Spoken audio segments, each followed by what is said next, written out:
Do we have a record of when the New Testament organizers felt the need to glue onto the New Testament the Tanakh? From the get-go, the claim always was from the surviving first century canonical text. I mean, I'm not going to the Apostolic Fathers, I'm not going to Clement of Rome, I'm not going to the Didache, I'm going to the earliest surviving literature. The claim always was that this is a fulfillment of the Jewish scriptures in Judaism. In fact, the word Christianity doesn't even exist in the New Testament. So the claim always was that the teachings of the church are, in fact, the natural outcome of the Jewish scriptures. Luke chapter 24, verse 44, very explicitly says that just look at your own Torah, look at your prophets, look at the Psalms. In that sense, it means the writings.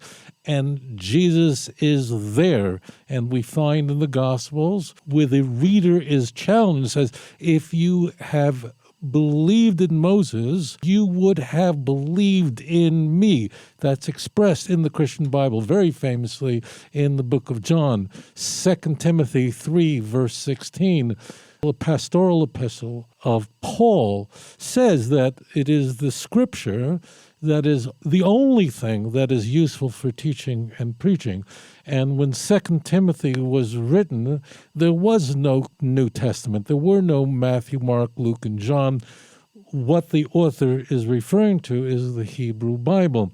So the Christian Bible is repeatedly saying that look at the Jewish scriptures, there is the truth and proof of the Christian claim. In 1 Corinthians chapter 15, for those who are not familiar with Paul's writings, 1 Corinthians 15 possibly is the most famous chapter in all of Paul's epistles, all of his letters, because it is the resurrection chapter. And Paul makes the claim that, number one, that Jesus was executed and was in a tomb for 3 days and rose on the third, and this is to fulfill Scripture. 1 Corinthians 15, 1, 2, 3, 4, it's right there, according to the Scripture. There's only a problem. There is no such Scripture. It's a phantom passage. And this is what we encounter. When we explore superficially, this doesn't have to be, you don't have to be some fancy scholar. You don't have to be an expert. You could just, I always say to people, just look it up for yourself. And then you will discover that the fulfillment citations, the claims of the church they're not just mistaken. And that's what I used to think when I was a kid, when I was a child.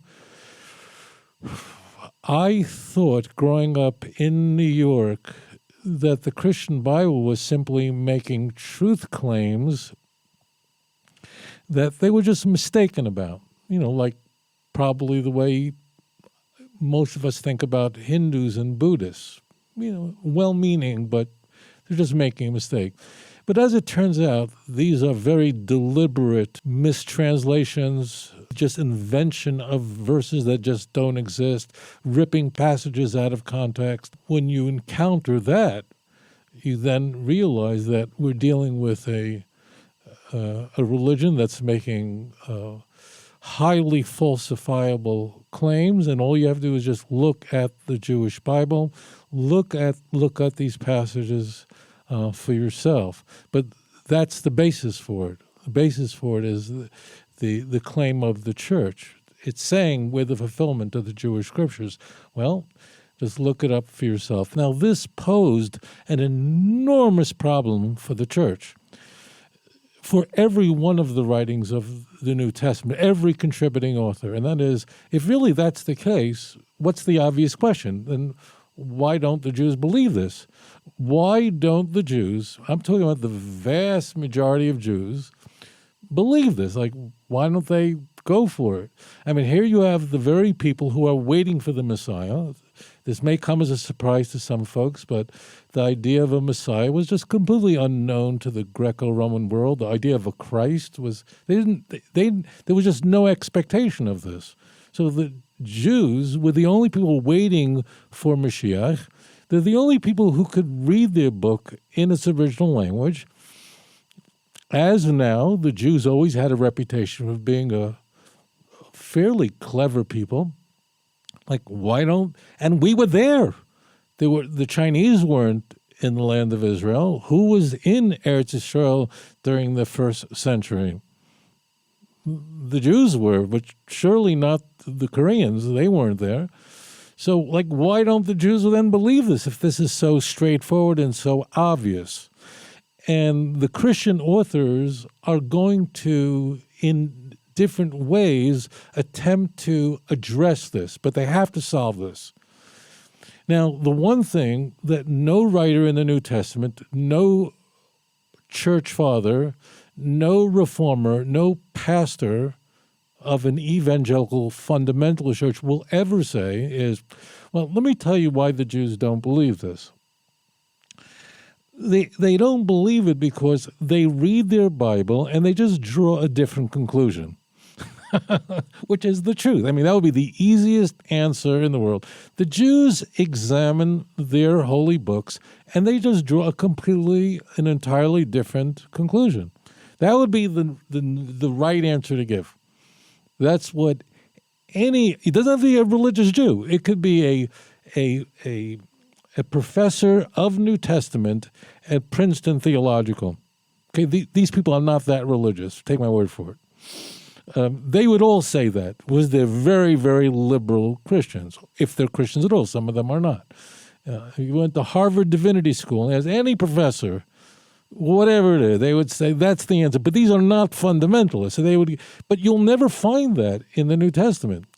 So how do you explain that the Jews don't believe this? And the Jews are going, you are way off. Not only that, we're willing to die rather than be a Christian. Paul comes up with the idea, advances the notion that the Jews are miraculously blinded, that there's an epic of the Gentiles, and there is literally a veil over the eyes of the Jews, scales over the eyes and heart of the Jew, and therefore he can't see it. He can't see the obvious. This is an idea that's going to get some traction in the New Testament. The Jews are miraculously blind. Yeah, there are a few but the Jews basically, because this is the time of the Gentiles. And in fact, Paul advances the idea in Romans that the reason why the Gentiles have been called in on this is to prompt and ignite jealousy among the Jewish people. And therefore, the people who are just grafted into the tree, not the natural branches, they are going to be the one who are going to be drawn in. And then Paul maliciously misquotes. I say maliciously because it's grotesque. I mean, it quotes Hosea chapter 2, where it says, those who are not my people will be called my people, which is a complete misquote. That means the Gentiles who are not God's people will be called God's people. It's a horrible misquote because Hosea lived 2,700 years ago, is referring to the 10 northern tribes, that although they are destined to doom in chapter 1 of Hosea, Hosea is given children who are all named as portents to the destruction of the 10 northern tribes, the northern kingdom. So one of the children is called Lo Ami, not my people. But chapter 2 of Hosea says, let me tell you something, I'm paraphrasing, at the end of this all, those who are not my people will be called my people, which means you're coming back. At the end, the 10 tribes will be restored, as we find in Ezekiel 37, as we find in Isaiah 43, as we find in everywhere. That means eventually the Jews will return back. So Paul very deliberately misappropriates this text, okay? So this plays big in the Christian Bible. And then the other idea that's advanced is that the Jews are basically demonic. they're the seed of the devil, and therefore your father is the devil. John 8:44. I mean, they're just evil, and they are portrayed and characterized throughout the Gospels, just the enemy of God and willing to have God's Son crucified, knowing full well that what they're up to and what they're involved in. And the Jews are just bad people. They're enemies of God. And so that's how this plays out in the New Testament. And this is why I have a deep compassion for Christians. I care about them, and I don't feel resentful, but really want to reach out to them because I recognize that they have been exposed to this kind of drivel, this toxic literature. And any person who's just raised on this type of characterization of the Jews as the villains of humanity, so of course you're going to think the most horrible thing about the Jewish people. It's because this is the kind of literature that fills their mind. And if that's the case, then the Christian world is not genetically defective, but rather they have been poisoned against the Jews by this literature that's so toxic, that metastasizes so effectively that even that Christian countries that jettison the religious belief of Christianity still will retain this caricature of the Jew. For example, when Christian Russia, Tsarist Russia, abandons religion and the Orthodox Church in the revolution of the early 20th century, the anti-Semitism of the Orthodox Church very much remains with the Soviet Union, who are godless, but that caricature remains and metastasizes. That's how powerful this is.